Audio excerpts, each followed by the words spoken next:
propiamente culturales para ellos, ¿sí? Uno de los primeros aparatos para administrar medicamentos vía inhalada se atribuye en la antigua Grecia a Hipócrates, ¿sí? Aquí tenemos una muestra del llamado tazón de Hipócrates, que consistía en una tapita que tenía una caña a través de la cual se inhalaba vapores de diferentes hierbas, ¿sí? En el siglo XIX, los franceses, introduciendo los perfumes, etcétera, pues fueron los primeros que incursionaron con los primeros atomizadores. Aquí vemos una parte histórica de los primeros atomizadores del doctor Nelson, ¿sí? Ya en el siglo XX en la década de los 40, se desarrollaron los primeros inhaladores que nosotros vamos a llamar inhaladores de polvo seco. Estos inhaladores tenían sustancias anticolinérgicas para tratar el asma. Incluso se introdujeron aquí los primeros medicamentos con propiedades adrenérgicas como la epinefrina, ¿sí? En la década del 50, en el 56, se introduce el primer inhalador de la historia, que fue el Medi-Haller, que fue el primer cartucho presurizado que apareció, ¿sí? Y ya en la década del 60 aparecen los primeros inhaladores de polvo seco, ¿sí? Con esto entonces se utilizan los primeros, que fue el Spinhaler, ¿sí? Que fue inhalador de polvo seco y que ha sido el precursor de los siguientes inhaladores que tenemos en la actualidad, como es el Aerolizer, el Fritz-Haller y el Handy-Haller, pues que ya desapareció, ¿sí? Ya en la década de los 90, entonces aparece el primer inhalador de seco multidosis, que ya voy a explicar. El primero de ellos fue el Dishaler, que reducía la dificultad de las maniobras y que evitaba el uso de cápsulas para introducirlas, sino que las cápsulas venían integradas en el mismo dispositivo. Así entonces, estos dispositivos que venían de este dispositivo original Dishaler, aparecen ya varias familias de los llamados dispositivos o inhaladores de polvo seco multidosis. De estos, los que más vamos a mencionar es el Discus o Acuhaler o Haler, como lo quieran llamar, el dispositivo Ellipta, el Twist-Haler y el Turbo-Haler, ¿sí? De estos pues hay varios, como ustedes ven aquí, estos dos adicionales que después comentaremos algo un poquito más, ¿sí? Entonces, ya en la década del 90 ya teníamos tres familias, ¿sí? Los llamados inhaladores de dosis media presurizada, los IPS, o sea, los inhaladores de polvo seco, que tenían para introducirlo en una cápsulita, una monodosis, o que tenían ya el medicamento integrado en este dispositivo, que son los llamados multidosis, ¿sí? Doctor, Posteriormente, sí, qué cuéntame. pena interrumpirlo. Lo que pasa es que hay una compañera que no ha podido entrar a la clase, entonces que si usted le da acceso para poder entrar. Muchas gracias. Ya lo hice, ¿sí? Ok, sí, ya lo hice, ¿está bien? Bueno, junto con ellos aparece en 1970 las llamadas cámaras espaciadoras, que ya después vamos a hablar qué es eso, ¿sí? Entonces vamos a definir unos términos, ¿sí? Primero, que es la aerosol terapia, ¿sí? La aerosol terapia es la administración de partículas finas en aerosoles con el fin de llevarlas hasta el árbol bronquial. Se llama aerosol terapia, ¿sí? Un inhalador, entonces, es un dispositivo, ¿sí? En que se administran dosis precisas en forma de aerosol, ¿sí? De ese medicamento. Ese es llamado inhalador. Muy bien. Con esto entonces se introduce el término, o se acuña el término de terapia inhalada, ¿sí? Entonces, la terapia inhalada consiste en administrar la mayor dosis posible de un fármaco en el pulmón con la mínima absorción sistémica. Este es, digámoslo, el principal objetivo. Si uno ve y compara la vía inhalada, por ejemplo, con la vía oral, vemos que hay grandes diferencias. Aquí vemos dos diferencias grandes de River. Y uno ve cómo la vía inhalada pues es más aprovechada. ¿Por qué? Porque usamos dosis menores que inician en forma rápida y que su distribución está básicamente limitada a la zona donde se aplica, que es el pulmón, con menos efectos adversos, pero que requieren una técnica precisa. En cambio, la vía oral pues, se requieren dosis más elevadas, el inicio es más lento, se distribuyen sistémicamente y los efectos adversos pues, son mayores que la vía inhalada. Quiere decir que la vía inhalada tiene sus ventajas, porque va a requerir un corto viaje, entre comillas, de este medicamento, que lo vamos a aplicar directamente hacia el pulmón, o sea, una acción directa sobre estos órganos diarios, sobre este órgano diario. Su inicio va a ser más rápido, es más potente, lo que obliga a usar dosis menores y, lógicamente, evita en gran parte la vía sistémica con menos efectos adversos y mejor tolerados. Y ahí entonces que la vía inhalada se convierte en una vía de administración de elección para los pacientes con problemas pulmonares tipo EPOC, asma, etc. ¿Sí? Cuando uno está administrando un dispositivo, este dispositivo, gran parte de este medicamento puede estar localizado o se deposita a nivel de la orofaringe, pero un buen porcentaje entra al pulmón, que es el llamado depósito pulmonar, ¿sí? Entonces, cuando esta cantidad de fármaco que ingresa a la orofaringe se puede absorber, ¿sí? Y pasar por el tracto gastrointestinal y sufrir un efecto de primer paso hepático, lo que hace que este medicamento pueda tener una pequeña porción, pasar a la circulación sistémica y producir efectos sistémicos. Igualmente, el medicamento que se deposita en el pulmón, pequeña parte de este se puede absorber por el pulmón, pasar a la circulación, etcétera, producir efectos sistémicos que son mucho menores que la vía oral y finalmente ser eliminado. Este es el resumen de la cinética de los medicamentos aerolizados, ¿sí? ¿Cuáles son los medicamentos que uno puede administrar por vía inhalada? ¿Sí?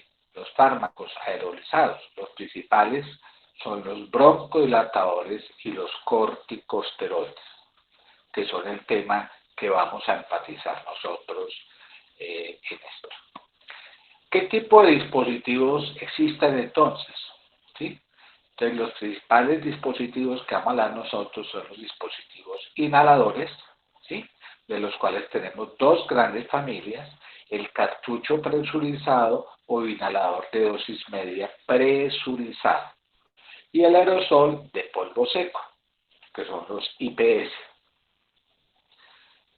Los primeros se dividen en presurizados, que vienen en una suspensión, de los cuales tenemos los convencionales, y algunos de ellos tienen contador de dosis, como aparece el Evohaler y el Rapidhaler o Rapidhaler. Y otros presurizados en solución. De los más importantes que me interesan para el caso que usamos nosotros son inhaladores de dosis media presurizada de vapor suave, como es el Respimat. De los aerosoles de polvo seco, los IPS, tenemos los que hay que introducirles una capsulita donde está el medicamento, los llamo los IPS monodosis, de los cuales tenemos dos importantes en nuestro medio, los que más usamos, que es el Aerolizer y el Brishaler. Y los multidosis que vienen incorporados en un sistema dentro de este dispositivo, el medicamento, y de los cuales hay varios modelos, pero me interesa discutir los que más usamos, que es el Turbohaler, el AcuHaler, que es el Discus, y el sistema de Ellipta. ¿Sí? Ok. ¿Hasta ahí voy bien?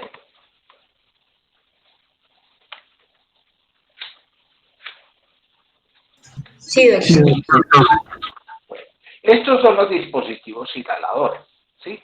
Pero existe otra familia, que son las cámaras espaciadoras, que son las que se adaptan sobre todo a estos cartuchos presurizados, a estos que están aquí, a los dispositivos, los IDM presurizados en suspensión o en solución, las llamadas cámaras espaciadoras, que después vamos a ver.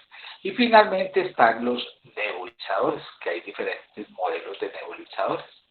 La nebulización es una cosa aparte de la administración de dispositivo inhalado, ¿sí? Ok. Entonces tenemos tres familias grandes. Inhaladores de cartucho presurizado, los ICP, los mismos IDM presurizado, de los cuales tenemos las formas clásicas, ¿sí? ¿Ok? Todos ellos, estos todos que están aquí, que después vamos a ver, todos ellos se pueden asociar a una cámara espaciadora. Lo mismo que los inhaladores de polvo seco, que es una forma de inhalación de cartucho presurizado, pero es un inhalador de vapor suave, que es un modelo aparte porque no tiene propelente, tiene unas propiedades distintas a los ICP, que es el sistema Respirant, que también se podría acoplar a una cámara espaciadora. Y los inhaladores de polvo seco, los IPS monodosis y multidosis, que ya lo habíamos nombrado, ¿sí? Aquí están los modelitos, y ninguno de estos se adapta a una cámara espaciadora. Es muy común que el paciente le diga a uno, doctor, estoy inhalando un medicamento que me mandó X médico, no recuerdo el nombre, pero recuerdo el color. Entonces uno debe reconocer visualmente los colores. Existe, digámoslo, un consenso internacional que ayuda a diferenciar uno del otro, ¿sí? Si aquí vemos color azul o verde, me está diciendo que son broncodilatadores, ¿sí? Broncodilatadores. Generalmente los colores azules están relacionados con un agonista beta adrenérgico, mientras que el color verdecito está asociado a un agonista beta adrenérgico de acción larga o de acción corta como este azulito, ¿sí? Los beige o marrones están relacionados con los corticoides, o sea que este es un discus, una AcuHaler que tiene un corticoide. Y los moraditos o rojos, morados o rojos, como este que está aquí, vienen combinados con, por ejemplo, un corticoide con una lava, ¿sí? O sea, con un agonista beta de acción larga. Entonces aquí están lo que decía ahora, los azulitos generalmente son los SABAs, los verde turquesa son los lavas, ¿sí? Los verde propiamente son anticolinérgicos, el beige o marrón que tienen estos corticoides, ¿sí? Solitos. Los morados que tienen combinación de fluticasona con salmeterol, o sea, un corticoide con un lava, o el rojo que tiene budesonida con formoterol, que también es otro lava. Ese es más o menos los colores. Entonces, hemos dicho que hay dos grandes familias de dispositivos inhalados. Los de cartucho presurizado, o también llamados IDM presurizados, o sea, inhaladores de dosis media presurizados. De los más comunes tenemos los convencionales o clásicos, los que tienen contador de dosis, ¿sí? Y los inhaladores de dosis media de niebla fina, que es el Respirant, ¿sí? Y de los inhaladores de polvo seco tenemos estos dos que hay acá, el aerolícer y el Preshaler, donde se debe introducir una cápsula, que son los monodosis, y estos que serían los multidosis, de los cuales, insisto de nuevo, este es el sistema Discus Waku-Haller, el Turbo-Haller, ¿sí? El IPTA y Twist-Haller. ¿Ok? ¿Cuáles son los principios biofísicos que regulan el movimiento y el depósito de un aerosol en la vía aérea? ¿Sí? Bien, el primer mecanismo de depósito del aerosol es el fenómeno de impactación inercial.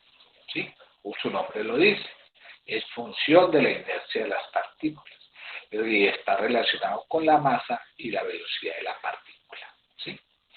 Una impactación de un medicamento cuando se administra a la vía aérea, pues generalmente ocurre cuando el paciente hace una maniobra inspiratoria muy elevada, inspira de una manera muy elevada, ¿sí?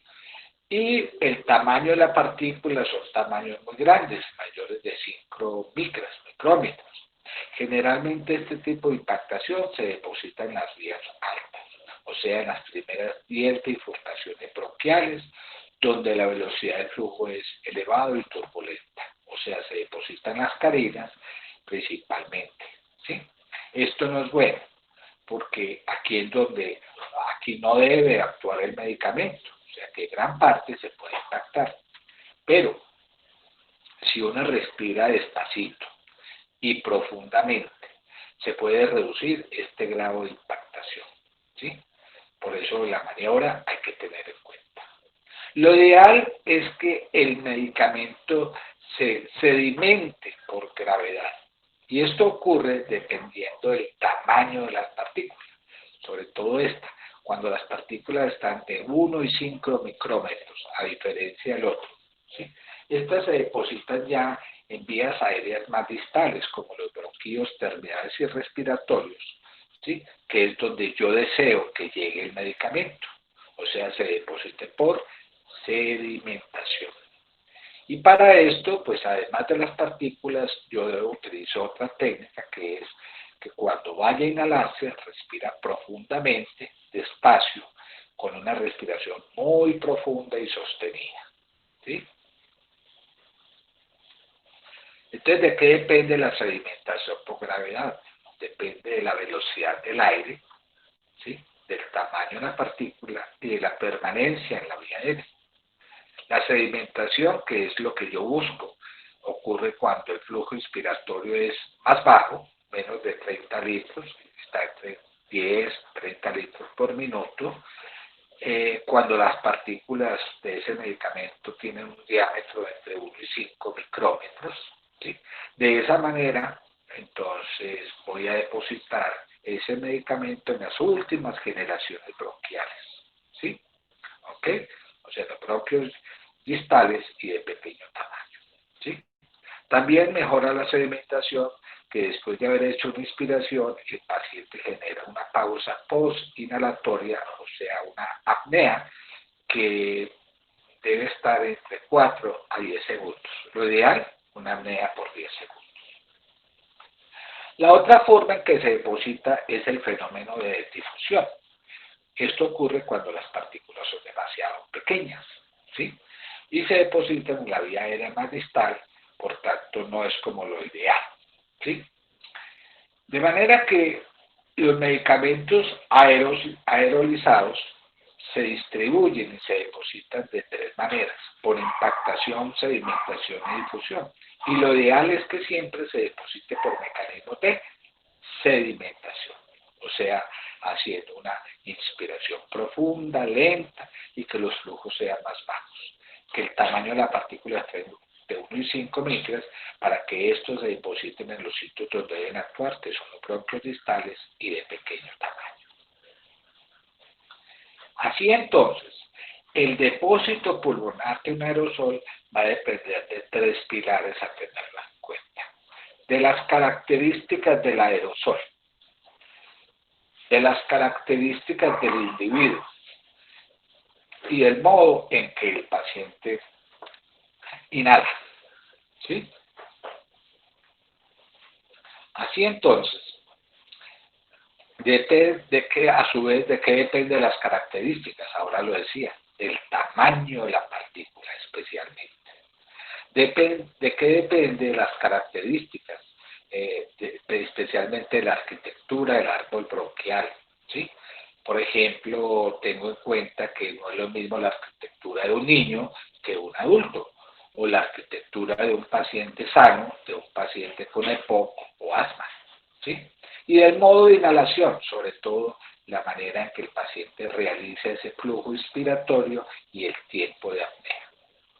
Entonces, insisto que entre las características del aerosol, una de las más importantes es el tamaño de la partícula, ¿sí? Y ya habíamos dicho, ¿cierto?, que el tamaño debería ser entre 1 y 5 micras, promedio, ¿sí? De las características del individuo, la edad, ¿sí?, etcétera, ¿sí? Y el modo de inhalar, o sea, el flujo inspiratorio y el tiempo de apnea que se realice después de realizarlo, ¿sí? Entonces, mirando el tamaño de la partícula, si un fármaco aerolizado tiene más de 5 micras, tiene su desventaja. ¿Por qué? Porque se depositan por impactación, ¿sí? Y entonces, estas no son lo ideal, porque no va a llegar al sitio que es, y además de eso se absorbe rápidamente y produce efectos sistémicos. Entonces, lo ideal sería que esté entre 1 y 5 micras, porque presentan escasa inercia, llegan a las vías inferiores mediante flujos ya más laminares, ¿sí? Y constituyen lo que nosotros llamamos el rango respirable, ¿sí? Y son los responsables del efecto terapéutico. Si miden menos de 1 micra, pues carecen de fuerza para depositarse y van a alcanzar vías inferiores donde van a chocar las paredes alveolares y el 80% es exhalado. De manera que no es lo ideal, ¿sí? Bien, entonces, mirando ese tamaño, yo determino que el diámetro, ¿sí?, de la masa aerodinámica es una misión que debe tener un dispositivo de inhalación. ¿Para qué? Para vehiculizar estas partículas a zonas más distales del árbol respiratorio. Y esto entonces nos va a permitir que se deposite por sedimentación en estos sitios, que es lo que uno debe buscar, ¿sí?, para que se deposite por sedimentación. De manera que el tamaño de la partícula aerolizada ideal está entre 1 y 5 micros, que es la masa respirable. ¿Entendieron?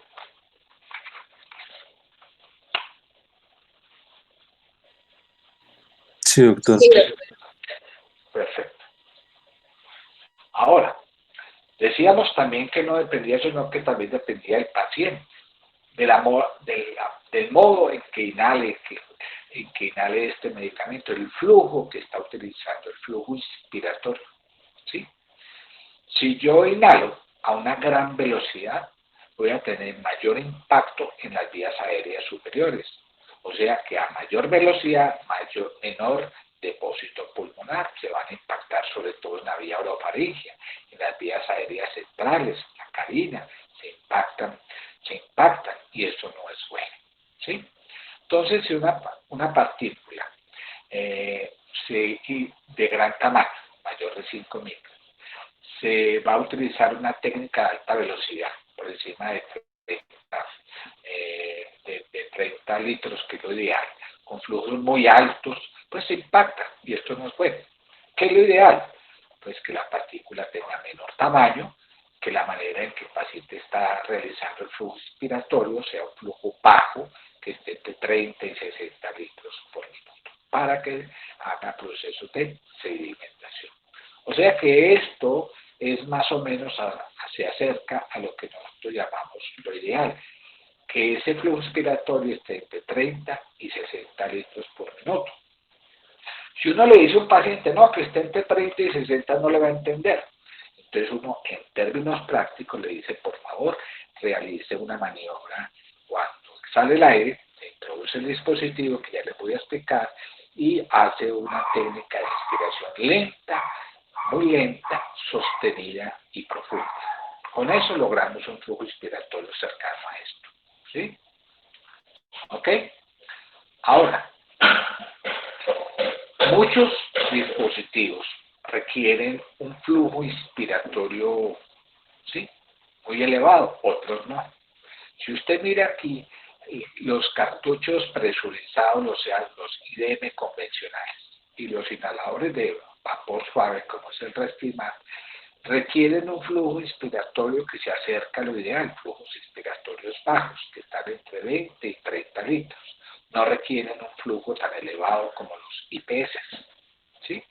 Entonces, si uno mira el cartucho presurizado convencional, pues estos van a tener una mayor velocidad de salida de aerosol, menos tiempo en suspensión de las partículas, y esa nube de aerosol va a generar una velocidad de emisión muy rápida, lo que va a dificultar la coordinación durante la maniobra. O sea que digámoslo así, tiene la desventaja de tener un mayor impacto orofaringio y menos depósito pulmonar. De hecho, estos dispositivos convencionales tienen un depósito pulmonar que varía de acuerdo al tipo de fármaco y al dispositivo, pero en promedio está entre 7.8 y 34% de depósito pulmonar, con un alto depósito orofaringio. ¿Sí? Para evitar este fenómeno de que se deposite en una zona orofaringea en mayor porcentaje, pues para eso están las cámaras espaciadoras, que tienen la ventaja de aumentar el depósito pulmonar en estos pacientes, que en promedio están en 10% y lo aumentan al doble, ¿sí? O sea, va a facilitar la penetración y el depósito de este fármaco administrado aquí en este dispositivo hacia las vías aéreas más distales. Esa es una de las ventajas de una cámara espaciadora. ¿Sí? Ahora, si yo comparo este tipo de dispositivo, ¿sí?, que es el Respimat, que también es otra forma de cartucho presurizado, que es un inhalador de vapor suave, que es el Respimat, pues tiene menor, a diferencia del anterior, menor velocidad de salida del aerosol. Entonces dura más tiempo esa nube de aerosol y se deposita en mayor porcentaje en el pulmón, 40-53%. Y miren que el depósito orofaringio pues se convierte en menos. Y esto tiene una gran ventaja. ¿Sí? Ok, entonces ya veo diferencia entre el uno y el otro. Ahora, en términos generales, cuando yo comparo un IDM presurizado con IPS, con un IPS, inhalador de polvo seco, pues voy a tomar dos diferencias grandes. El uno es que no requieren flujos respiratorios altos, ahora lo veíamos, requieren flujos entre 20 y 30 litros promedio, litros por minuto, pero tienen bajo depósito pulmonar, esto especialmente para los IDM presurizados clásicos, ¿sí?, que en promedio tienen 10% de depósito pulmonar. Mientras que los IPS pues precisan un flujo inspiratorio superior, entre 60 y 90 litros por minuto, y tienen mayor depósito pulmonar. La gran diferencia entre el uno y el otro. Si miramos acá, un inhalador de polvo seco, ya sea monodosis o multidosis, observen que el flujo inspiratorio requerido está muy elevado, por encima de 30, lo que habíamos visto anteriormente. Unos están en menos de 50, otros están entre 60 y 90, y otros están entre, 60, 90, etc. Mire que requiere flujos respiratorios más elevados, ¿sí? Pero para que se realice este flujo inspiratorio, logrando este flujo inspiratorio elevado, se logra mayor depósito pulmonar, que a diferencia de los inhaladores de dosis media presurizada, pues tienen un depósito pulmonar mucho mayor. Si vemos un Busheiler que es del 40%, ¿sí?, lo mismo que un sistema de estos cercanos como son los el Heller o el Evicta, ¿sí? Ok. También decíamos que el modo de inhalación era muy importante. No solamente el flujo inspirado, sino el tiempo que tarda el paciente en hacer la apnea posinspiratoria. O sea que después de hacer una inhalación, después de que el paciente ha inhalado este medicamento, el paciente debe permanecer en apnea durante unos 10 segundos. Si no lo hace, entonces se pierde gran parte de ese depósito pulmonar.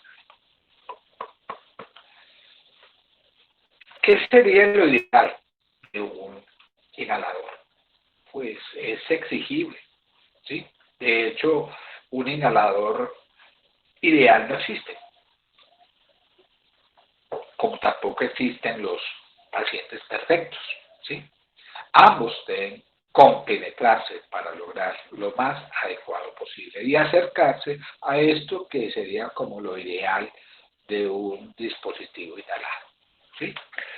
Que sea ligero, pequeño, silencioso y discreto, que sea fácilmente portable, fácil de usarlo, que no precise coordinar la inhalación con la actividad del sistema, ¿sí? Esto es muy importante porque a veces no logra hacer una buena técnica y entonces requiere de un dispositivo más sencillo. Que la dosis sea exacta, que penetre muy bien una vez se utilice y que se impacte con buena facilidad, ¿sí? Que tenga contador de dosis, claro, para que el paciente sepa cuánto le queda, ¿sí? Que no tenga propelente, que ya vamos a hablar ahorita, ¿sí? Los propelentes son gases presurizables que permiten conducir el fármaco a la vía aérea, ¿sí? Pero hay problemas con los propelentes, con algunos de ellos. Por ejemplo, todos los dispositivos IDM presurizados, excepto el Respimat, tienen propelentes, ¿sí? ¿Ok? Que se puedan adaptar a cámaras espaciadoras. Esto es muy útil, sobre todo en pacientes que utilicen IDMs presurizados, ¿sí? Y esto es muy útil en crisis de broncoespasmos, ¿sí? En niños que no logran hacer una buena coordinación, ¿sí? Etcétera. Que tengan baja velocidad de emisión, o sea, que reduzca el porcentaje de depósito faríngeo y de esta manera no irrite la faringe y no aumente el riesgo, por ejemplo, cuando uno inhala corticoides, de aumentar el riesgo de micosis oral, ¿sí? Que cuando se emita estos aerosoles, estos permanezcan más tiempo suspendidos en el aire, ¿sí? Que las partículas tengan un tamaño menor de 5 micras, que tengan un elevado peso pulmonar, depósito pulmonar, perdón, que sea económico, se aleja mucho de lo ideal, los mejores. Entonces, ¿cómo puedo elegir un dispositivo según la capacidad del paciente? ¿Sí? Esto es muy importante, porque hay que elegir para algunos pacientes que tienen limitaciones funcionales o que no logran hacer un flujo inspiratorio elevado, por ejemplo, el viejito que está muy desnutrido, tiene un EPOC y uno le pide que haga una maniobra respiratoria alta y no logra hacerla, ¿cierto? O que tenga problemas de coordinación entre la pulsación cuando dispara el dispositivo y la respiración, no logran coordinar adecuadamente las técnicas. Pues el dispositivo más recomendado sería un inhalador de cartucho presurizado con máscara, con una inhalocámara, ¿sí? Ténganlo en cuenta. Ok, entonces vamos a empezar ya a hablar de cada uno de ellos, ¿sí? Vamos a hablar de los llamados inhaladores presurizados de dosis medida, o sea, los IDM presurizados, o también llamados inhaladores en cartucho presurizados, ¿sí? ¿Cuáles teníamos? Decíamos que los más comunes son los convencionales, los mismos convencionales pero con contador de dosis, y los inhaladores de dosis media y niebla fina, de vapor suave. Entonces aquí tenemos el convencional, los sistemas de Evo Heller o Rapid Haller, ¿sí? Y los inhaladores de polvo suave, de vapor suave, como es el sistema de Respimat, que es este que está aquí. ¿Sí? ¿Ok? Este es uno convencional, este es un contador de dosis, ¿sí? Y por acá está el Respimat, habiendo otros, ¿sí? Si miramos todos estos que hay aquí son inhaladores de dosis media presurizada, todos los que ven aquí. Y estas son las presentaciones comerciales de los distintos dispositivos que hay en el medio de nosotros. Como ustedes ven, hay unos convencionales, hay otros que tienen contador de dosis y otros que tienen IDM niebla fina, ¿sí? Por nombrar estos que he nombrado los tres más importantes. De estos vienen muchas presentaciones de muchos fármacos, como ven aquí, agonistas beta-adrenérgicos de acción corta, de acción larga, o anticolinérgicos de acción corta-larga, o los corticoides, o vienen combinados con samasabas, o sea, los de acción corta, ¿sí? Con los de acción larga, antimuscarínicos o agonistas beta, ¿sí? Combinados, o los lava-lama, que son agonistas muscarínicos de acción larga, o agonistas beta de acción larga, o lava más corticoides. Entonces miren todas las combinaciones posibles, habidas y por haber. ¿Sí? ¿Cuáles son los más utilizados? Pues estos, los IDM convencionales. Si ustedes comparan, pues estos son los más comunes. ¿Sí? Y entonces todos son igualitos. No. ¿En qué difieren? Bueno, en la forma en que se activan. ¿Sí? Dos, en el tamaño del aerosol. ¿Sí? En el tipo de propelente que utilizan. Ya lo vamos a ver. Si viene en suspensión o en solución, por ejemplo, ¿sí? El Respimat, ¿sí? Viene en solución, mientras que los IDM convencionales vienen en suspensión. La velocidad del chorro de salida, ¿sí? Eso depende mucho en gran parte del propelente que lo acompaña, etc. Entonces, hay muchas diferencias entre unos y otros. Aquí veamos algunas diferencias. Este es el convencional o convencional que tiene contador de dosis, que es el Evogelia Robamayal, que son estos que están aquí. ¿Sí? ¿Cómo vienen? En suspensión. ¿Cómo se activan? Presión, requieren una pulsación, ¿sí? Pulsación o puff, porque uno dispara cuando lo presiona en una válvula especial, ¿sí? Antes de usarlos hay que agitarlos, precisamente porque están en suspensión, ¿sí? Y emiten un aerosol que se deposita, comparando con otros dispositivos, con un depósito pulmonar muy bajo y que requieren un flujo inspiratorio más bajo, entre 20 y 30 litros. ¿Sí? En cambio, estos que hay aquí, los de vapor suave, que es el sistema Respimat, que está aquí, a diferencia del anterior, este viene en solución, ¿sí? Se activa también por un mecanismo de un disparo, una pulsación de energía mecánica, ¿sí? No hay que agitarlos antes de administrarlo. Tienen un gran depósito pulmonar y requiere igualmente un flujo inspiratorio bajo, ¿sí? Esa es la característica de estos dos tipos. O sea que tienen sus ventajas. Por un lado, son pequeñitos, ligeros, fáciles de usar, ¿sí? Se acoplan a cámaras de inhalación. La dosis es exacta, no requiere flujos respiratorios elevados, porque son entre 20 y 30 promedio, ¿sí? Tienen un alto depósito pulmonar, sobre todo los de vapor suave, tipo Respimat, es una ventaja de él, ¿sí? Son fáciles de limpiar y conservar, ¿sí? Son de bajo costo, exceptuando este Respimat, ¿sí? Etcétera. Pero tienen algunos inconvenientes, ¿sí? Requieren técnica correcta para utilizarlos entre pulsación e inspiración, ¿sí? Utiliza propelentes, exceptuando el Respimat, que no usa propelentes, ¿sí? No todos llevan un contador de dosis, exceptuando el Evogelia Rapid, ¿sí? tienen un bajo depósito pulmonar, sobre todo los convencionales, ¿sí? Etcétera, etcétera, ¿sí? Decía que estos, la mayoría, exceptuando el Respimat, pues tienen un propelente, ¿sí? ¿Qué es un propelente? ¿Sí? Pues un sistema de gas que está licuado por compresión y que cuando se pulsan, ¿sí? Generan un medicamento que se entrega en forma de aerosol, ¿sí? Estos propelentes pues pasan a la atmósfera, ¿sí? Y pueden o no contaminar dicha atmósfera, ¿sí? ¿Cuáles son los principales propelentes?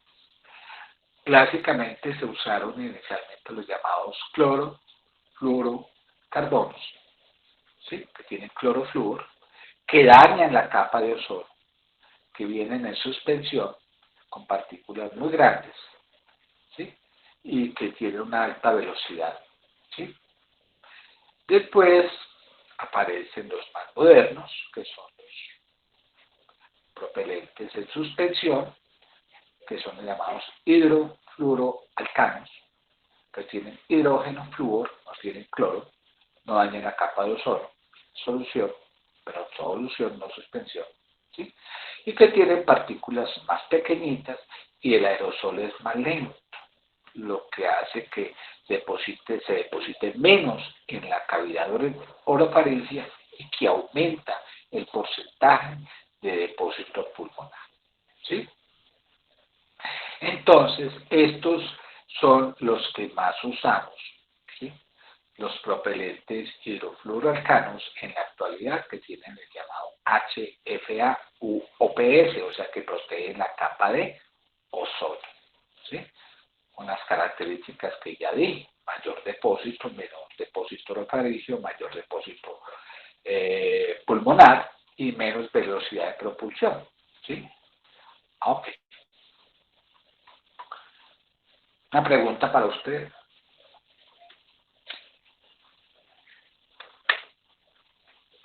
¿Cuál de los IDM no usa propelente? Habíamos comentado cuál.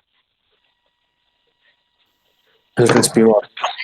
Correcto. Este que está aquí, que es el Respimat, que es un inhalador de vapor suave, de niebla fina, no utiliza propelentes, no requiere propelentes, ¿sí? Bueno, los convencionales, los más usados, ¿sí? Que tienen en promedio un depósito pulmonar que se acerca ¿a cuánto? Al 10%. O sea que ese 10% es el que llega al aerosol, al pulmón en promedio. El resto se impacta en orofaringe, variando uno del otro, ¿sí? Pero en promedio es lo que ya decía, ¿sí? Entonces estos dispositivos tienen un depósito pulmonar relativamente bajo cuando lo coloco. Ténganlo en cuenta, característica de ellos. Y para mejorar este depósito que utilizo,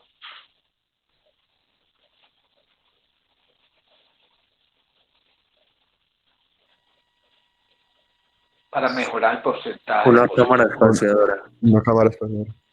inhalocámara, sí. Ok. Son fáciles de utilizar, pero hay que explicarle muy bien al paciente, hay que tener paciencia, explicarle al paciente, sugerirle que hay en Google, hay muchos videos en la forma en que se puede utilizar, pero uno generalmente le dice, por favor, destape el cartucho que tiene este, ¿sí? Póngase el dispositivo en posición vertical, ¿sí? Que sujete el cartucho, que es este, ¿sí? Entre los dedos índice y pulgar, ¿sí? El pulgar en la parte inferior, el índice en la parte superior, agítelo si es un convencional, ¿sí? Haga una maniobra expiratoria lenta y profunda, o sea, sople, ¿sí? Coloque el dispositivo en la boca, ¿sí? Inspire lentamente, ¿sí? Inspire lentamente y una vez iniciada la inspiración, ¿sí? O sea, usted empieza a inspirar. En el momento que inicia la inspiración, dispare, ¿sí? Presione el cartucho una sola vez, ¿sí? Una sola vez observa una maniobra de puff, con doble F, ¿cierto? Siga inspirando lenta y profundamente, ¿sí? ¿Ok? Y una vez realizado eso, ¿sí? Una vez realizado eso, entonces ya respire, aguante la inspiración durante unos 10 segundos, la maniobra que ya decía ahora, apnea posinspiratoria, ¿sí?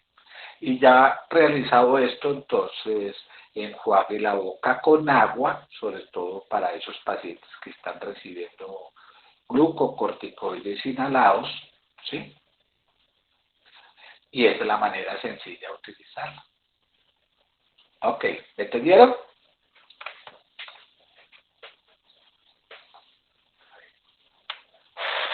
Sí, doctor. Bueno, hay otros que son convencionales, pero que tienen contador de dosis. Si ustedes lo ven aquí, acá hay un contador de dosis, ¿sí? Este también lo tiene. Y hay dos sistemas, el de Bohailer y el Ramírez. Este, por ejemplo, Bohailer, tiene, por ejemplo, el Ceretide, que es una combinación de salbutamol con fluticasona. Y este tiene formoterol, budesonida, formoterol, ¿sí? Que es el Ratihaler, ¿sí? Formoterol, budesonida. Entonces tienen acoplado acá un contador de dosis, lo que indica cuántas dosis quedan después de administrarlo. Ese se llama contador de dosis. Aquí está la fluticasona solito, que es el flixotide, o tiene salmeterol-fluticasona, que es el ceretide, o tiene este que es formoterol budesonida, que es el Symbicort. Esto viene en Evohaler y este es el Rapihana. ¿Sí? Sencillito. Y tiene la misma maniobra que se utiliza como uno convencional. El último tipo de inhalador de dosis media presurizada que voy a hablar es el llamado Respimat, que es inhalador de dosis media de vapor suave o de niebla fina. ¿Sí? Tiene unas características un poco distintas a lo anterior, veanlo aquí. ¿Sí? Con este viene, por ejemplo, un LAVA, que es el holodaterol, ¿sí? O viene un LAMA, que es el tiopropio, Spiriva, Respimat, ¿sí? O viene la combinación de tiopropio, holodaterol, ¿sí? O sea que aquí viene holodaterol solito, tiopropio solo, o combinado, que es el espiolto, ambos como Respimat, o los tres. ¿Qué es? Pues una nueva generación. ¿Por qué? Porque la dosis que se aplica genera un vapor suave. Y ese vapor suave genera una nube muy lenta, de 1.5 segundos, que a diferencia de las generaciones anteriores, casi que duplica el tiempo de nube. ¿Sí? Sus partículas son pequeñitas y se depositan en gran porcentaje en el pulmón. Y requiere, igual que los anteriores, un flujo inspiratorio lento. Y entonces, ¿qué característica tiene? A diferencia de los convencionales, que este viene en solución acuosa, ¿sí? Que libera la dosis completa independiente del flujo, que genera una niebla suave, libre de propelentes, ¿sí? Etcétera, ¿sí? O sea que está libre de propelentes. Quiere decir esto que es menor impacto ambiental. Tiene menor velocidad de salida del aerosol, o sea, menor impacto orofaríngeo, ¿sí? Dura más la nube aerosol, o sea, facilita la coordinación entre inspiración y pulsación, mayor depósito pulmonar, ¿sí? Incorpora indicador de dosis, ¿sí? Etcétera. Entonces aquí lo vemos, el Respimat, ¿sí? Que a diferencia del anterior, mire que el tiempo de duración de la nube es mucho mayor que los convencionales, ¿sí? ¿Ok? Mire que viene en solución, ¿sí? No hay que agitarlo como los anteriores, ¿sí? Y tiene mayor depósito pulmonar, requiriendo incluso flujo inspiratorio lento. Entonces, ventajas de este: está libre de propelentes, menor velocidad de salida de aerosol, ¿sí? Minimiza problemas de coordinación, muy fácil de usar, mejora el depósito pulmonar, reduciendo el impacto orofaringio, requiere flujo inspiratorio bajo, etc. Entonces, cuando uno lo va a usar, hay técnicas para usarlo por primera vez, cómo lo prepara, otra cosa, eso se le sale aquí del tema. Pues uno, cuando ya lo tiene incorporado, porque colocar el dispositivo, tener una técnica aparte, una vez preparado, pues lo que hace uno generalmente le indica al paciente: primero, cuando ya esté listo, lo va a rotar, ¿sí? Cuando lo rota en dirección a la flechita, uno lo rota hacia la derecha, lo rota, y va a haber un clic sin destapar todavía el dispositivo. Lo rota, ¿sí? Abre la tapita, también abrió clic, que está indicando que la abrió. Mire que aquí ya exhala, le dejo el inhalador, inclina la cabecita, ¿sí?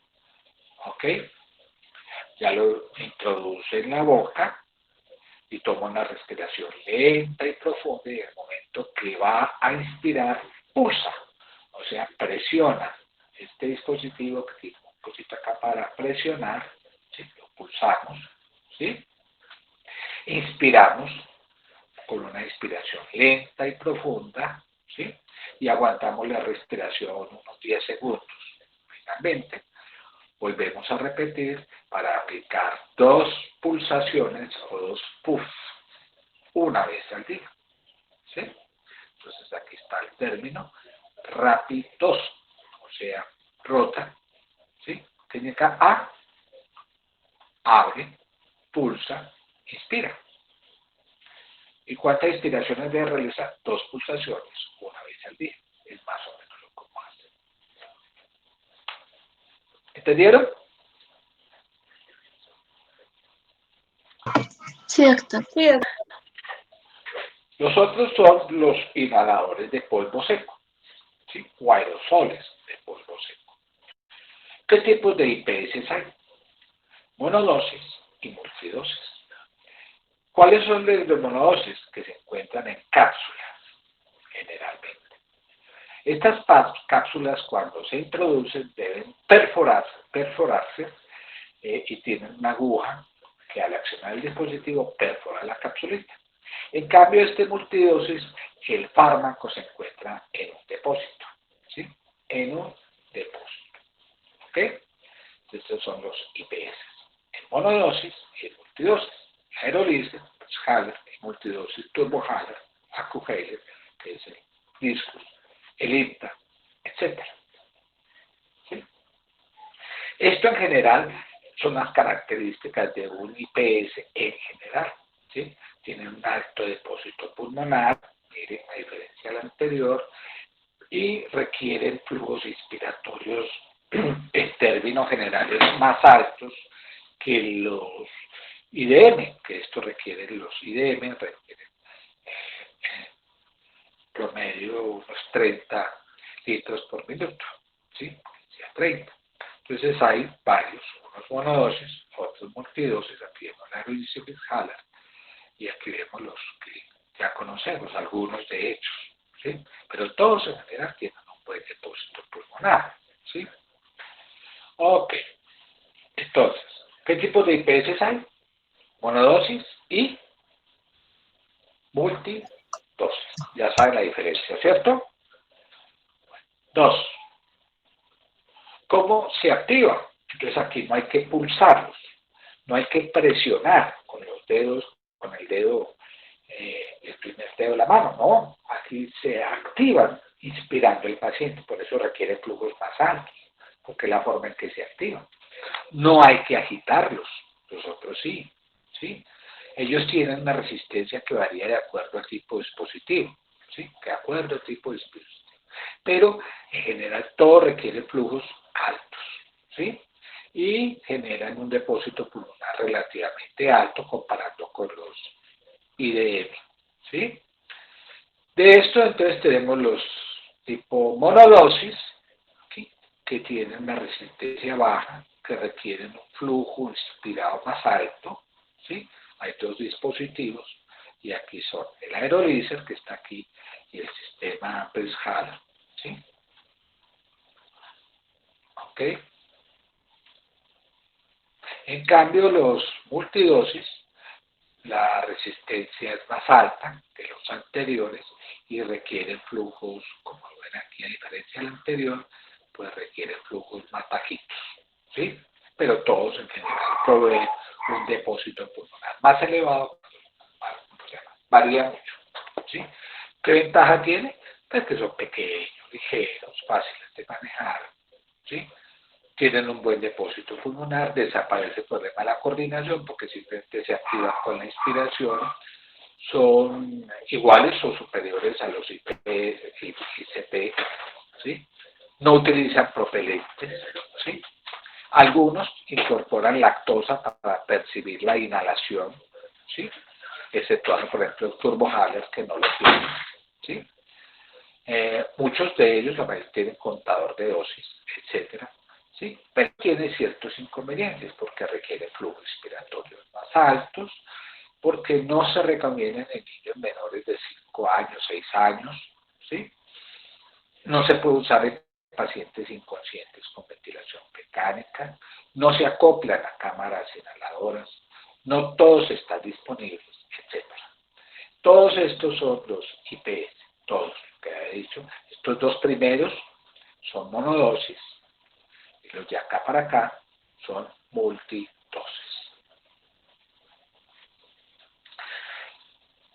El inhalador de polvo seco, como decía ahora, pues viene de por acá, de un modelo que apareció en el 50 y pico, que es el Spinhaler. Y de ellos pues han surgido básicamente tres modelos, de los cuales el Haller ya desapareció, y nos quedan dos muy importantes, que es el Aerolízer y el Press-Haller. Estos dos, ¿sí?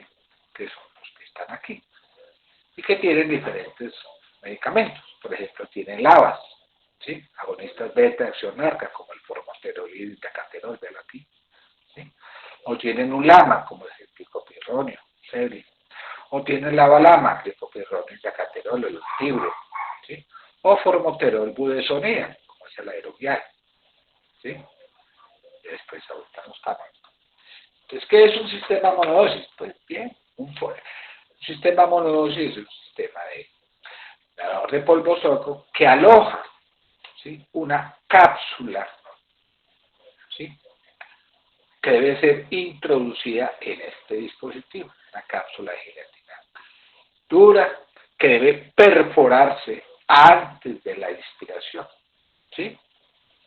¿Por qué? Porque tienen estos dos dispositivos que ustedes ven acá, que sirven para presionar, ¿sí? O pulsar cuando se perfora esta cápsula. Y una vez lista y perforada la cápsula, se activan por inspiración. Muy sencillo, ¿sí? ¿Ok? La emisión de la dosis que se inhala, pues es más lenta. Esto lo hace distinto a los otros multidosis porque requieren una maniobra respiratoria más profunda y enérgica. Y esto es limitado porque algunos pacientes con problemas respiratorios no logran hacer una inspiración profunda y lenta. Eso es muy frecuente en los viejitos. O sea, requieren mayor flujo inspiratorio que los sistemas multidosis, ¿sí? Requieren flujos más altos, ¿sí? No olviden, se activan con la expiración, ¿sí? Se activan con la expiración, requieren flujos más altos, ¿sí? A diferencia de los multidosis. Y aquí tenemos dos modelos, el aerolízer, que es como ustedes ven acá, ¿sí? Y en los sistemas aerolízer está este que está aquí, que es un sistema muy sencillo, viene la cajita con las cápsulas gelatinas duras, que viene un sistema de blister. Uno abre la capsulita, ve aquí la capsulita, le introduce acá, cuando cierra la tapita, cierra el dispositivo, en el momento que vamos que la cierro, perforo la cápsula y una vez lista perforada la cápsula, yo hago una maniobra respiratoria fuerte, así queda listo cuando se cierra, ¿sí? ¿Qué ventaja tiene? Pues, hombre, que es muy fácil de usar, ¿sí? Una vez preparado, muy fácil de usar, ¿sí? Menos errores cuando se utiliza, ¿sí? Una gran ventaja, ¿sí? Y así se utiliza. Entonces uno llega, retira el capuchoncito, abrimos la tapita, la destapamos. Una vez abrimos la tapita, que introducimos? La capsulita, la perforamos, cerramos de nuevo el dispositivo, el compartimiento, ¿sí? Y una vez ya hecho el procedimiento, ¿sí? Recuerda que la hemos perforado, ¿sí?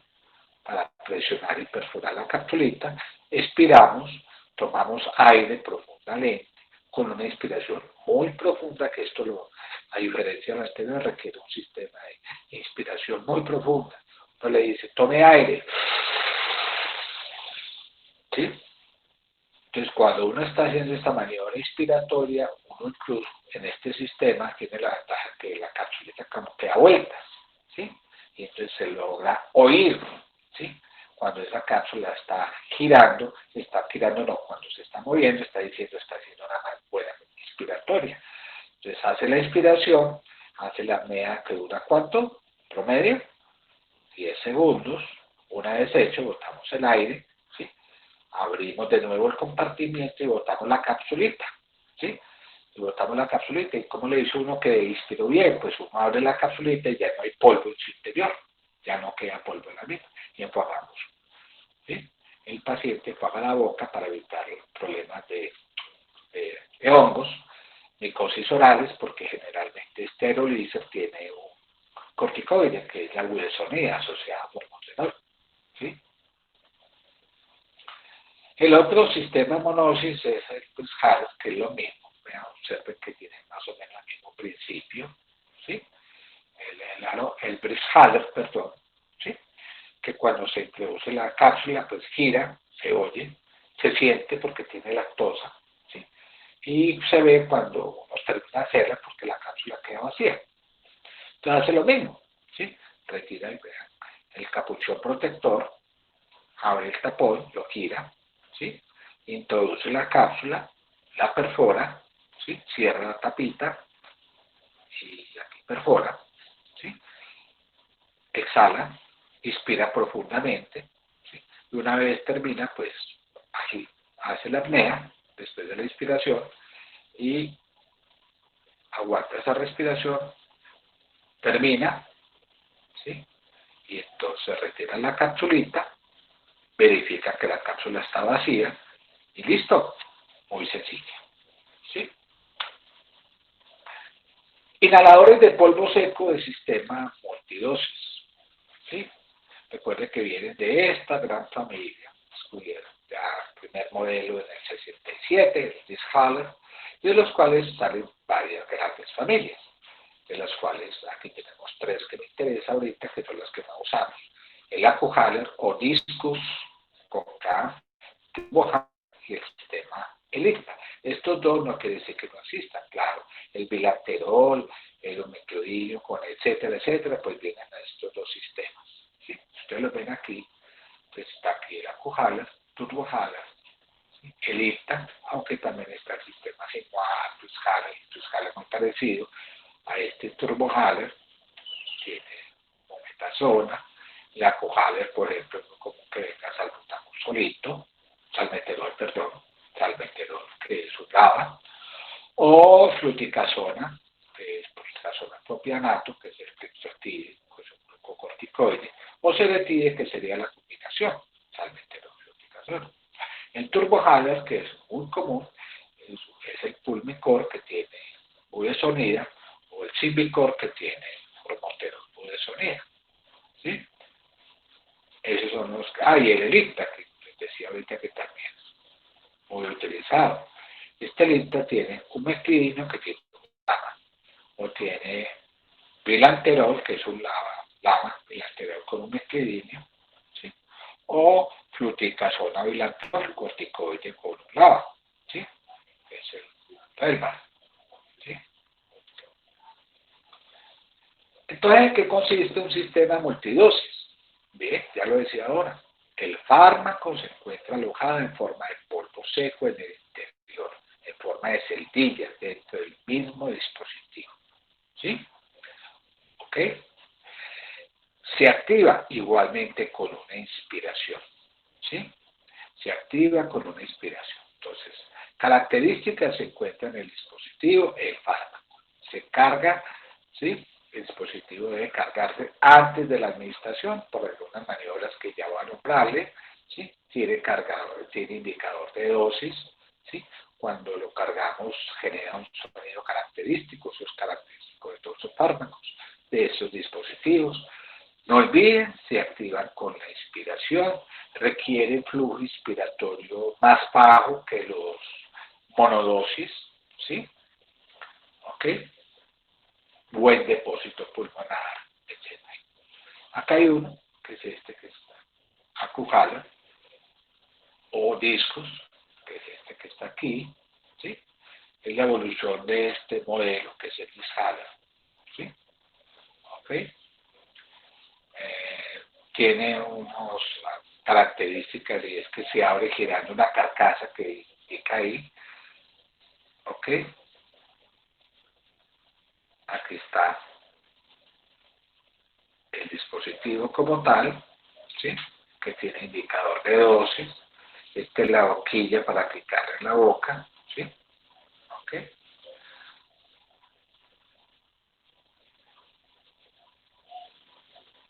Y así es que lo usamos, promedio, ¿cierto? Abrimos el dispositivo, ¿sí? Giramos la tapita, giramos la tapa en este sentido, ¿sí? Oímos el clic, deslizamos hasta oír ese clic, soltamos el aire, inspiramos, la media inspiratoria y soltamos. Es muy sencillo, ¿sí? Muy sencillo, ¿sí? Pero hay que buscar para ustedes Google cómo usarlo y uno le enseña al paciente. Este es un poquito más complicadito, tiene algunas ventajas o algunas desventajas. Es el Turbo Haller, ¿sí? Este dispositivo tiene un disco giratorio que se abre o se activa cuando uno lo gira, ¿sí? Etcétera.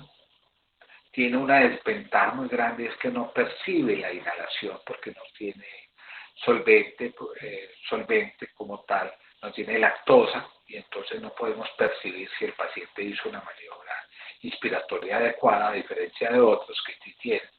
Y muchas veces el paciente, como no siente la percepción de que inhaló, repite, repite y repite, y a eso puede generar efectos secundarios. El indicador de dosis, la tapita que se retira, la boquilla, es este, que estoy aquí nombrando como el Turbo Haller, que es el Pulmicor y el Symbicor, o sea que tiene budesonida o budesonida formoterol, ¿sí? Resistencia media, promedio, requiere un flujo inspiratorio alto con un buen depósito pulmonar. Pero tiene el inconveniente, ver aquí, si miramos en este estudio que fue del 2003, es de los dispositivos con más probabilidad de error, ¿sí? Cuando se utiliza esa técnica. Y una de las desventajas grandes es esa, que no tiene ese. Y uno le enseña al paciente, simplemente retiramos la tapita, giramos la base, ¿sí? La giramos, ¿sí? Soltamos el aire, cuando está aquí, cuando está listo, pero aquí en este caso suena un clic que dice, sí, está listo. Entonces inhalamos, hacemos la apnea, rotamos.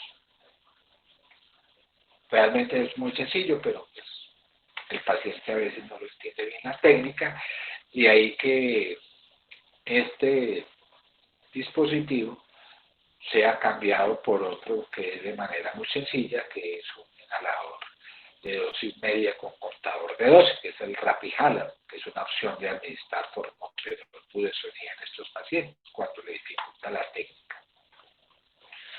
Está este último, no quiere decir que no hay más, pero es el último que voy a discutir, que es el sistema ELINTA, que también es la evolución de un otro modelo que era el Novolizer, ¿sí?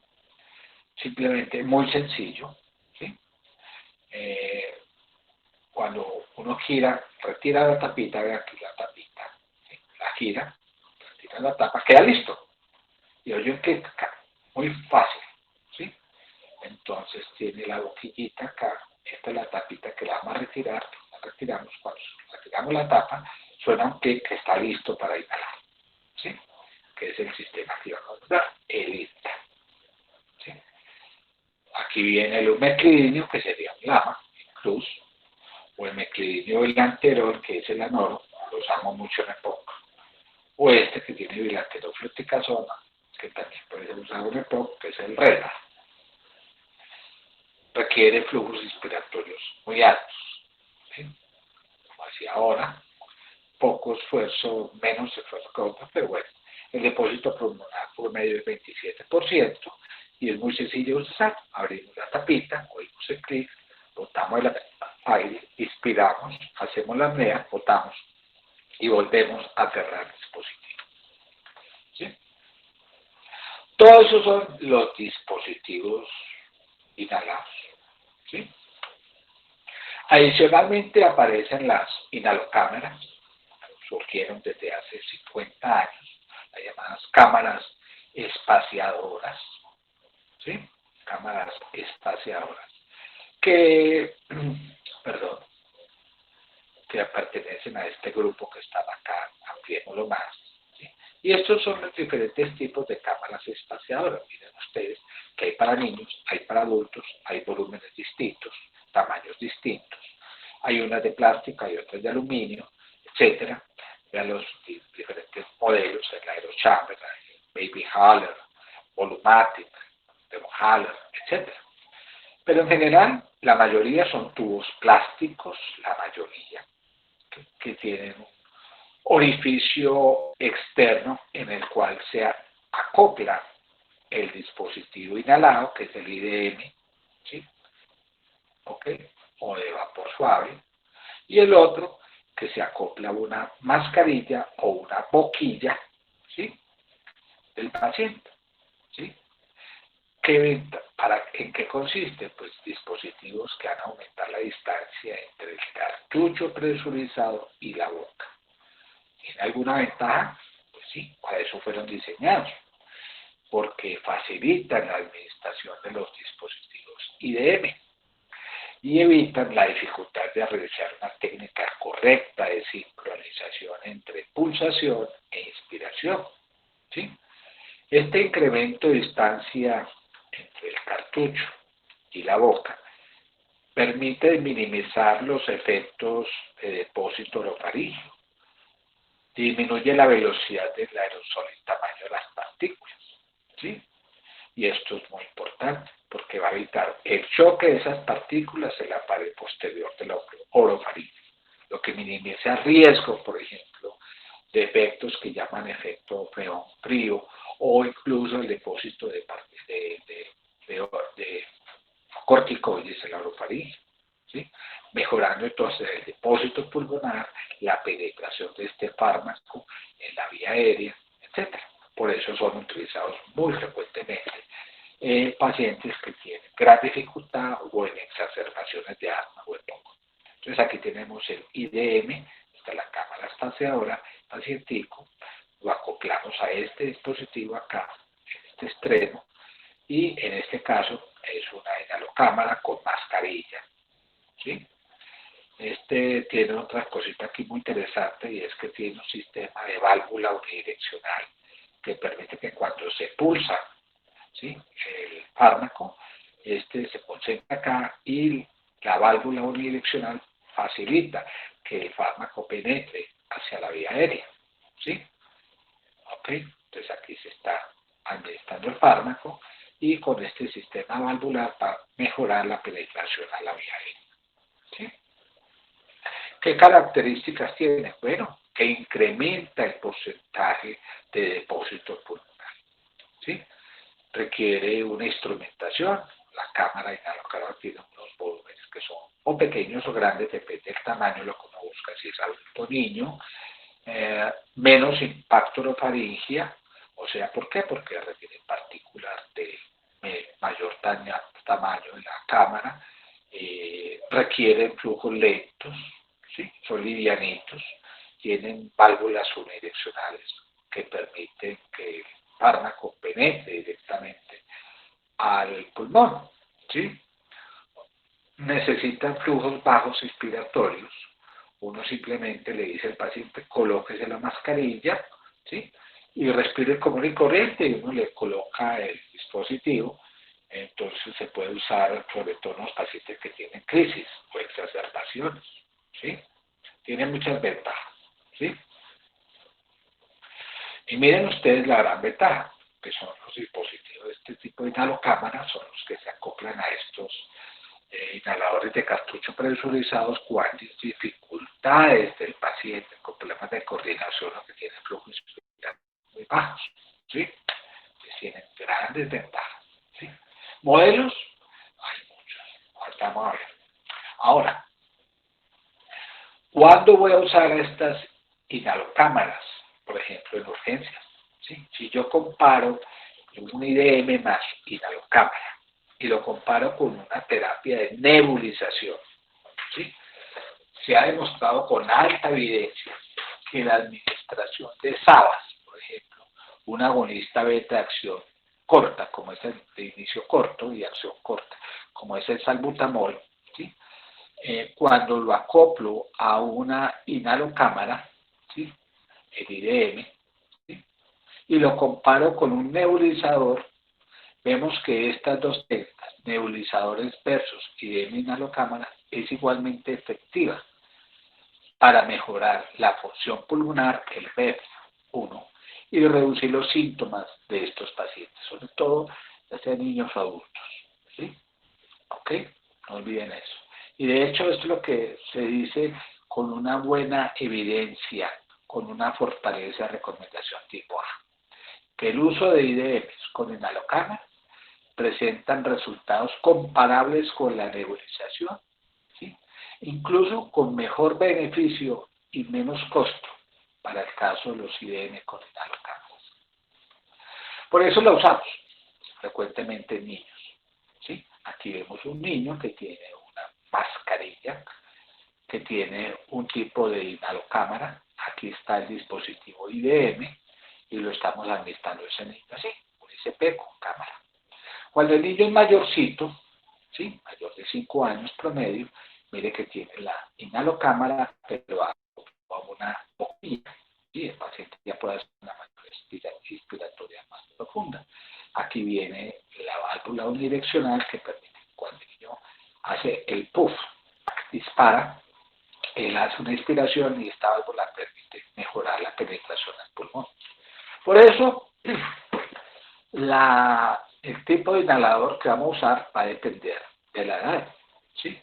Si ustedes ven que son niños muy pequeñitos, menores de 4 años promedio, se recomiendan los IDM con cámara, vean aquí, unidireccional, válvula unidireccional y una mascarilla. Pero si el niño es mayorcito, mayor de 5 añitos, etcétera, puede ser cámara con mascarilla o con boquilla, ¿sí? Y mayores de 5 años puede ser ICP con o sin máscara, es decir, inhalocámara, o incluso ya ellos pueden usar un inhalador de polvo seco. Entonces, de forma concreta, tengo un niño menor de 4 años. ¿Cuál utilizo? ¿El ICP solito? Con mascarilla. Con mascarilla, igual. Con inhalocámara y mascarilla, ¿cierto? ¿Sí? Menores de 4 añitos. Pero si es mayor de 4 o 5 añitos, entonces ya puedo usar un inhalocámara con boquilla. Ven aquí, la boquilla. No olvide que esta inhalocámara con boquilla tiene un sistema de válvula unidireccional que le permite que cuando él hace él dispara acá, hace una inhalación y esto mejora la técnica. Que es que las inhalocámaras son muy costosas. Aquí vemos el envase de una gaseosa, ¿sí? Cualquiera de ellas. Usted puede adaptarlo y entonces perfora aquí abajo, aquí viene abajito la botellita, adopta este dispositivo acá y él puede utilizar esta técnica de inspirarla. Es una cámara casera. Pero entonces, ¿qué es lo ideal? Pues que uno utilice inhalocámaras de diferentes modelos, ¿sí? Mire que hay cámaras pediátricas, cámaras para adultos, ¿sí? Este es el aerochamber, muy común, lo usamos bastante nosotros, o el baby inhaler para uso pediátrico, o en adultos el aerochamber, el volumatic, de los más comunes que usamos nosotros, ¿sí? ¿Ok? O algunos tienen, como decía ahora, una válvula inspiratoria, una válvula unidireccional, y hay diferentes modelos. No me voy a poner con detalle. Cada uno depende de su costo, del volumático, etcétera. Pero en promedio, una buena cámara, inhalocámara, no es costosa, cuesta más o menos 30.000 pesos. Y hay incluso presentaciones comerciales que tienen, por ejemplo, un agonista beta salbutamol incorporado en la caja con una inhalocámara para niños, ¿sí? Por último, entonces, vamos a ver el concepto de rápido de nebulización, que es distinto, ¿sí? Los llamados nebulizadores, que es que al niño le pusieron nebulizador, correcto. Entonces, los nebulizadores tienen algunas características. El depósito pulmonar, cuando se usa un nebulizador, es muy bajo comparándolo con los otros dispositivos, por ejemplo, con inhalocámara. Por tanto, requieren más dosis de ese fármaco, ¿sí? Yo les voy a hacer una comparación, ¿sí? Por ejemplo, voy a usar budesonida nebulizada. Budesonida es un corticoide. Entonces, si lo voy a dar nebulizada, viene en solución para inhalación de 500 microgramos, ¿sí? Así viene en un dispositivo especial, 500 microgramos. Pero si lo comparo con un dispositivo tipo, un dispositivo inhalado, la dosis de budesonida sería de 50 microgramos, o sea, una dosis 10 veces menor que la que fuera utilizada por ese nebulizador, ¿sí? Además, en la época COVID, ¿sí?, estamos viviendo, ¿sí?, en el momento, no se recomiendan los nebulizadores, que como bien decía ahora en clase cuando hablamos de asma, pues se deben evitar, ¿sí?, en estos pacientes por el riesgo no solamente del paciente, sino de los personal médico que pueden inhalar partículas virales, ¿sí? Okay. Requieren, cuando se administra, de una instrumentación adecuada, de un compresor, que debe estar acoplado generalmente a una válvula nebulizadora que se diluye en un dispositivo que tiene solución salina y debe estar administrado en forma de mascarilla, ¿sí? Y una característica muy importante es que la dosis de fármaco, como decía ahora, es muy alta. Entonces tiene sus ventajas, pero tienen sus desventajas. Es más costoso, hay que pagarle a la fisioterapeuta para que nos haga esto, hay que dejar, es de uso exclusivamente, casi que pues de uso hospitalario, ¿sí? Los aditivos que se colocan, que son estos, muchos de ellos, metabisulfito, benzalconio, producen broncoespasmo paradójico, ¿sí? Requieren energía, hay que conectarlo, entonces cuesta más, ¿sí? Pero tiene algunas ventajas, ¿sí?, que no dañan la capita de ozono, que son útiles, pero hay que usarlo en dosis grandes, ¿sí?, que no requieren coordinación ni apnea, por eso se utiliza en pacientes muy limitados, inconscientes y niños, ¿sí? Requiere, como decía ahora, dosis altas, ¿sí?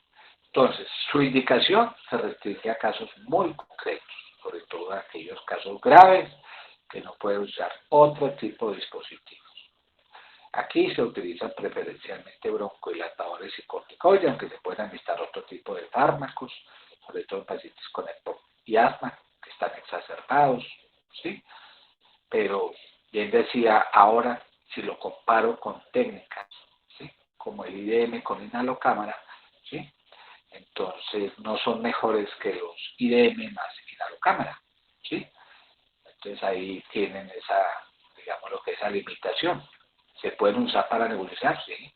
Por ejemplo, aquí les muestro, para nebulizar, broncodilatadores y corticoides, acá hay otros fármacos.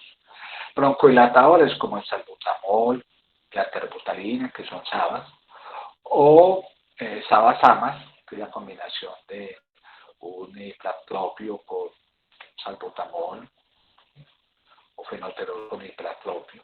Y también viene, si no lo está aquí, lo nombro, un corticoide, no está aquí, no importa, que es la budesonida, que yo les decía, la budesonida, pues el Pulmicor en solución para nebulizar. ¿Sí? Entonces son las distintas presentaciones para necesitarlo en solución para nebulizar. Este proyecto es el Pulmicor que les decía, vea, budesonida. ¿Sí? ¿Ok? Aquí vienen goticas para necesitarlo. Ahorita después hablamos de las gotas, por ejemplo, el salbutamol, en niños se usa promedio 20 goticas, en adultos 40 goticas para nebulizar cada 20 minutos por una hora, etc. ¿Sí? Bueno, eso es toda la presentación. ¿Sí? ¿Me escucharon? Sí, Sí, doctor. Bueno, eso era todo, eso es lo que tenía que informarles, espero que esto les sirva más adelante y estoy seguro que esto nos va a permitir adelantar tema de lo que ya empezamos a hablar cuando hablemos de broncodilatadores tipo agonistas beta, antimuscarínicos y corticoides. ¿Sí? Doctor, ¿Sí? yo tenía una pregunta. En cuanto a esos IDMP, los presurizados con inhalocámara, también hay que hacer el mismo proceso de la expiración, o se puede respirar No, normalmente ya tenga no, puesta la mascarilla. simplemente, por ejemplo, usted lo acopla a una mascarilla. Y entonces un niño, a ver si le digo como lo digo yo a los niños, yo llego y le pongo incorporo el dispositivo en la mascarilla, le pongo la mascarillita al niño, los niños lloran por eso, entonces digo, hable con el papá, vea, aquí tiene para que hable con el papá, entonces el niño se queja y papá, papá, papá, papá, y llora, y cuando llora está haciendo la inspiración, usted no necesita que diga, inspire profundo, el mismo niño está inspirando profundamente porque está en llanto. Y en el momento que está haciendo ese llanto y inspirando profundamente, usted dispara y espera que el niño deja la cámara puestecita, deje que haga las respiraciones que quiera, no necesita coordinar entre inspiración y eso es una gran ventaja, entonces usted lo deja ahí unos segunditos, unos 30 segundos, un minuto que haga esa inspiración, y si quiere volver a repetir la dosis, espera 5 minuticos y vuelve y la pone, ¿sí? Ah, listo, Es muy doctor. fácil, es muy bacano porque pues esto mejora mucho la terapia inhalada, lo mismo que los viejitos a veces es difícil que haga una buena técnica, una coordinación entre pulsación e inspiración, ellos a veces hay que repetírselo 10 veces para que lo haga, y si uno vuelve y les hace control, ellos se les olvida, entonces mejor uno siempre les pone, cuando yo todo pacientico, sobre todo niño o viejito, que no logra hacer una coordinación, tiene limitación funcional, porque está demasiado agravado su problema. Entonces yo siempre les mando inhalocámara acoplado a eso, que se vuelve una técnica muy fácil, muy buena, muy eficaz. ¿Sí? ¿Listo? Sí, doctor, gracias. Inhalocámara. Doctor, yo tengo una pregunta. Sí. Digamos, ¿por cuánto tiempo se debe mandar un inhalador de polvo seco, por ejemplo, a un paciente con asma? Los inhaladores de polvo seco se utilizan mientras que el paciente generalmente son pacientes, de acuerdo que yo le hablaba de estadios, ¿cierto? ¿De acuerdo? Sí, señor. Entonces, de acuerdo a los estadios que presenta el paciente, de acuerdo a los síntomas y la gravedad del proceso asmático, uno escala, haciendo escalones de 1 a 5, y si ve que mejora, cada 2 o 3 meses usted va bajando, subiendo el escalón, pero siempre y en forma permanente estos pacientes deben recibir el fármaco inhalado, que es lo ideal, ya sea corticoide solito o corticoide asociado a LABA, estamos hablando del paciente asmático, o corticoide LABA más vía oral un montelukast, o corticoide LABA más tiopropio, que sería terapia triple inhalada en estos pacientes, ¿sí? Etcétera. ¿Me comprendes? Sí, O sea, señor. es el paciente asmático y ese paciente requiere la administración de estos dispositivos en forma permanente, solo que la dosis y el tipo de fármaco va a variar de acuerdo a la escalafón del grado de severidad del paciente, ¿sí? Pero son pacientes que no pueden abandonar el tratamiento, ¿sí? Que es que el niño quedó en un estadio ya 1 y lleva muchos años o meses en eso, ya uno va mirando a ver si va desescalando, y de tal forma que uno dice, y usted sabe y se da cuenta que hay, o ha oído nombrar, por ahora su experiencia no lo permite, pero se da cuenta que muchas veces el asma es limitada y llegan a cierta edad que desaparece y no necesitan darle más medicamentos, ¿sí? Sí, señor. Doctor, y otra pregunta, digamos para el asma intermitente, que se da la combinación de LABA más corticoide, o sea, digamos, Sí, o por fluticasona. montelonbudesolía en los adultos o mayores por- de 12 años y eso, sí. Eh, Esos pacientes, ¿Qué sí, inhalador es como más recomendable? Pues yo estaba viendo que está el Ceritide, que es el Acuheiler, el Aerolizer, o pues hay otros dispositivos, pero ¿cuál sería como más recomendable en adultos? a ver, adultos, yo ya sería tema que vamos a hablar más adelante. ¿En asma o en EPOC? En asma. En asma. Bueno, estudios que tienen más evidencia y que tienen mayor credibilidad y todo es basado en la terapia SMART, el formoterol budesonida, ¿sí? Sobre todo que se recomiendan en cualquier etapa de la gravedad de asma, de escalafón 1 a escalafón 5, ¿sí? En cambio, lo que es el salmeterol, fluticasona, que puede ser en discos o inclusive en IDM presurizado, que se le pide que viene dosis menores de 25 microgramos de salbutamol, o si usted necesita subir la dosis, le puede subir a 50 con discos. Lo utilizamos en las etapas 3, 4, 5, ¿sí? Que es salbutamol, fluticasona, ¿sí?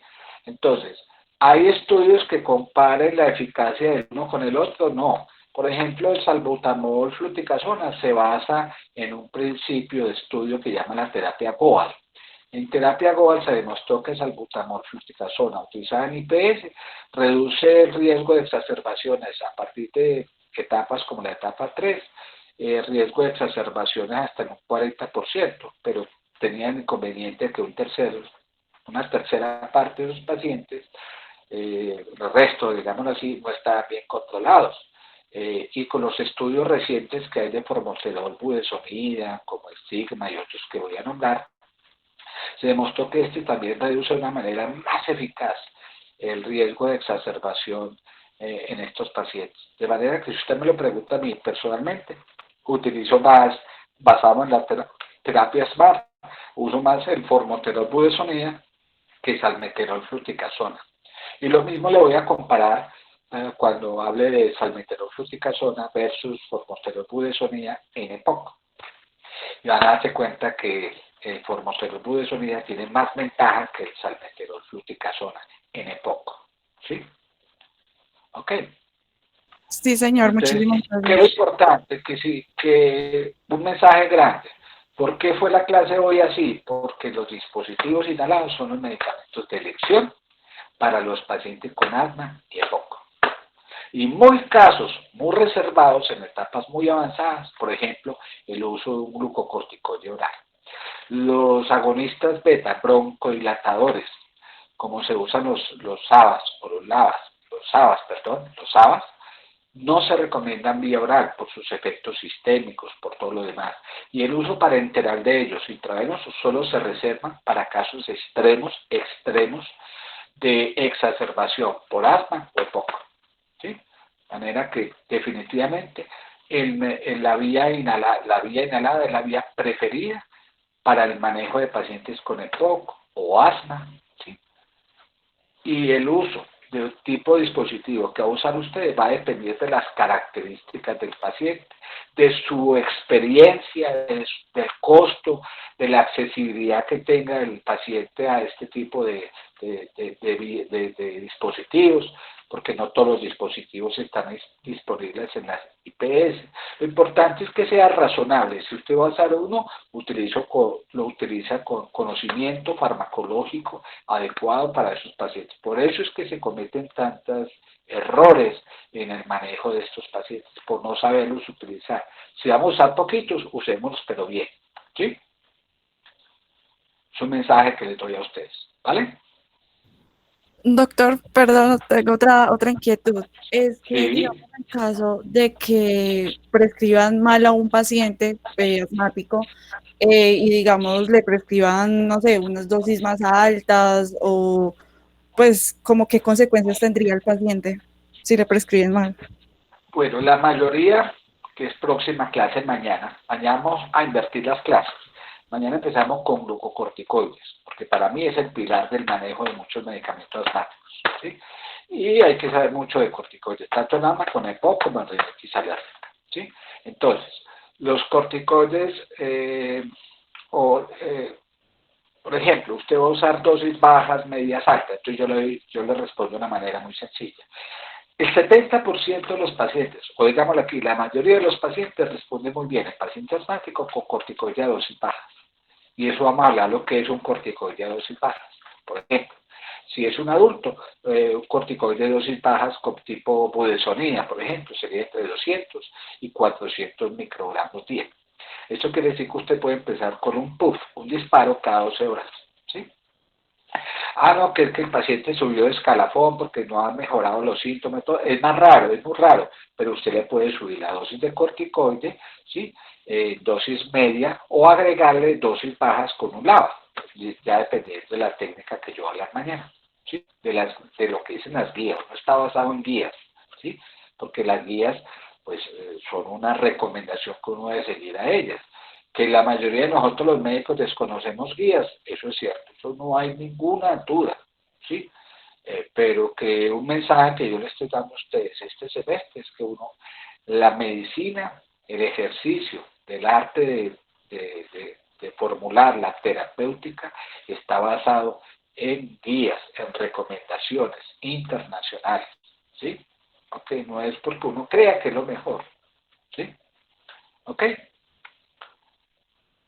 Eso es lo que vamos a aprender, a usar todo esto. ¿Bien? Muchas gracias, doctor. Sí, No, señor. Entonces mañana empezamos con corticoides, ¿sí? Glucocorticoides o corticosteroides. Entonces, cuando hablemos de corticosteroides vamos a hablar 3 enfermedades muy importantes: rinitis alérgica, asma y EPOC. Hablando específicamente de corticosteroides. Y cuando usted me hizo una pregunta, que es que los corticoides producen mucho efecto, muchos problemas, eso es lo que vamos a enseñar. Que si lo vamos a usar, si lo usamos equilibradamente, racionalmente, a la dosis adecuada, con el dispositivo adecuado, se minimizan los efectos secundarios y son más los beneficios que obtenemos de esto. ¿Ok? Muchas gracias. ¿Más preguntas? Gracias, doctor.